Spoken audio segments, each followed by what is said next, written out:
Kita ketemu kembali di kelas statistik dan hari ini pembahasan kita sudah ada di bab 3 tentang hipotesis penelitian. Apa itu hipotesis penelitian? Sebenarnya materi ini pun kembali saya mengingatkan bahwa ini sudah harusnya didapat di metodologi penelitian. Apa itu hipotesis penelitian? Hipotesis penelitian adalah dugaan sementara atau jawaban sementara atas teori atau penelitian yang sedang kita lakukan. Nah, jenis-jenis hipotesis itu ada beberapa hal. Yang pertama, hipotesis deskriptif adalah hipotesis yang bertujuan untuk memaparkan atau menggambarkan suatu fenomena atau suatu kejadian yang sedang Bapak Ibu teliti, dan deskriptif ini selalu satu variabel penelitian. Contoh, motivasi belajar mahasiswa STT Kristus Alfa Omega mencapai 80% dari nilai maksimum. Ini contoh, salah satu bentuk bunyi contoh hipotesis deskriptif. Kemudian ada hipotesis komparatif. Hipotesis yang membedakan atau membandingkan satu data dengan data yang lainnya, misal atau satu kejadian dengan satu kejadian lainnya. Seperti misalnya tingkat motivasi belajar mahasiswa di universitas umum dengan di universitas Kristen atau di STT, seperti itu. Ada perbedaan semangat antara mengajar antara dosen tetap dengan dosen tidak tetap. Jadi salah satu contohnya misalnya kita mau buat hipotesisnya adanya perbedaan semangat mengajar antara dosen tetap dengan dosen tidak tetap. Terus ada hipotesis asosiatif, adalah hipotesis yang menyatakan hubungan atau pengaruh antara dua variabel atau lebih. Nah, asosiatif ini sendiri ada 3 jenis, yaitu hubungan simetris, lalu hubungan sebab akibat atau kausal, dan hubungan interaktif. Kita akan lihat satu persatu. Hubungan hipotesis variabel asosiatif, hubungan yang simetris.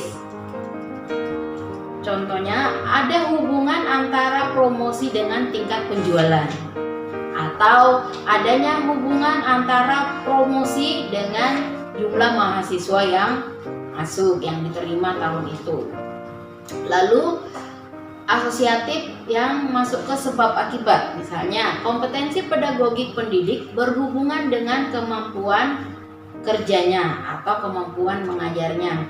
Hubungan interaktif, terdapat hubungan yang saling mempengaruhi antara pemenuhan gizi terhadap prestasi anak. Jadi ini hubungan yang interaktif. Jadi terdapat hubungan yang saling mempengaruhi antara pemenuhan gizi terhadap prestasi anak. Jadi variabel yang satu dengan yang lain itu saling mempengaruhi. Nah, sekarang kita masuk kepada bentuk hipotesis. Kalau tadi jenis, sekarang kita ada di bentuk hipotesis. Bentuk hipotesis itu ada 3. Yang pertama hipotesis penelitian, dan yang kedua hipotesis operasional, dan berikutnya adalah hipotesis statistik. Hipotesis penelitian, hipotesis yang dibuat dan dinyatakan dalam bentuk kalimat. Jadi bentuknya itu kalimat, misalnya motivasi belajar mahasiswa STT Kristus Alfa Omega mencapai 80% dari nilai maksimum. Lalu ada hipotesis operasional, itu ada HA dan H0. Misalnya HA itu merupakan anggapan dasar peneliti terhadap suatu masalah yang akan diteliti. Jadi HA ini adalah hipotesis yang ingin diuji oleh peneliti, sementara H0 adalah pembanding dari hipotesis HA yang telah ditentukan.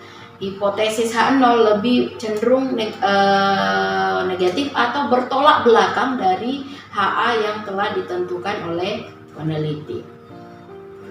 Nah, hipotesis berikutnya adalah hipotesis statistik. Hipotesis statistiknya, kalau tadi yang operasional ini diterjemahkan dalam bentuk kalimat, jadinya seperti HA, motivasi belajar mahasiswa STT Kristus Alfa Omega mencapai hasil 80% dari nilai maksimum. Maka H0-nya motivasi belajar mahasiswa STT Kristus Alfa Omega tidak mencapai atau tidak sama dengan 80%.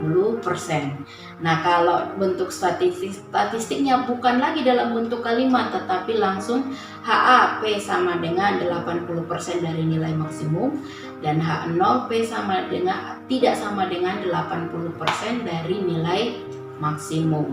Kemudian setelah kita tahu bentuk-bentuk dan jenis-jenis hipotesis, kita akan membahas tentang cara merumuskan dan menguji hipotesis. Bapak Ibu tentukan dulu bunyi hipotesisnya dalam bentuk hipotesis penelitian.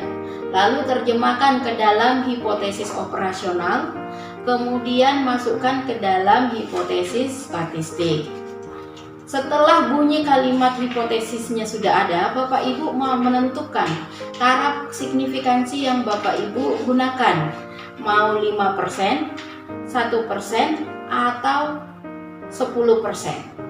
Jadi taraf signifikansi ini adalah menentukan resiko kesalahan pada penelitian kita, dan ini juga berkaitan dengan taraf signifikansi yang memang harus kita gunakan di dalam pengolahan menggunakan SPSS 17 ataupun 23. Kemudian menentukan uji statistik yang akan Bapak Ibu gunakan, karena uji statistik itu ada 3, ada uji pihak kiri, ada uji pihak kanan, dan ada uji dua pihak.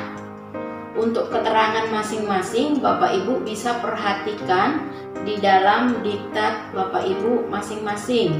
Contoh uji pihak kiri. Contohnya ada di sini, bunyi hipotesisnya seperti ini. HA, pemahaman doa mahasiswa STT Kristus Alfa Omega kurang dari 80%. H0-nya maka pemahaman doa mahasiswa STT Kristus Alfa Omega lebih besar dari atau sama dengan 80% dari nilai maksimum. Terus ada hipotesis pihak kanan. Hipotesis pihak kanan, HA-nya akan selalu berbunyi lebih besar dan H0-nya akan selalu berbunyi lebih kecil. Contohnya HA, pemahaman doa mahasiswa STT Kristus Alfa Omega lebih kecil atau sama dengan 80% dari nilai maksimum.